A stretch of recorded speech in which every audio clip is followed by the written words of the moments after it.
2023-এর আগস্টের 10 তারিখে জমা দিছি, এখনো ভিসাও দেখতেছে না, আর রিজিটও দিতেছে না। আমার মালিক ঠিক আছে, সঠিক ঠিক মালিক ঠিক আছে, কাগজপত্র সব পূর্ণ অরিজিনাল, কিন্তু এমবেসি থেকে আমার ভিসা দিতেছে না। তার কারণটা কি? আর কিছু না, আমি এই ভিসা চাই, 1 মাসের ভিতরে আমার ভিসা চাই। আমরা সবাই ভুক্তভোগী, আমরা সবাই ভিসা চাই। আর কিছু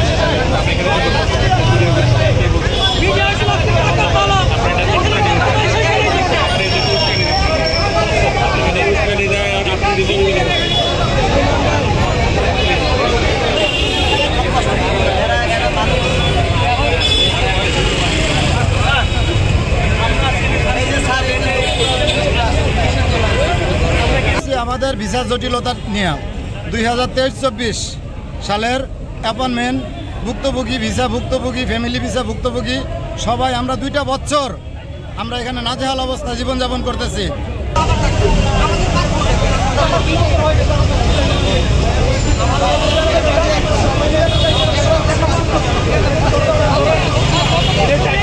যখন আমরা বিএফএস গ্লোবালের সামনে মানববন্ধন করছি, তখন ইতালির দূতাবাস থেকে বলা হয়েছে যে সুই আপডেট করে নিয়ে আসেন। আমরা সেই সুই আপডেট মালিক নিয়ে, উকিল নিয়ে, পেপুতরে গিয়ে আমরা সব কিছু আপডেট করার পর, সব কিছু ক্লিয়ারেন্স করার পরও আমরা কেন ভিসা পাচ্ছি না?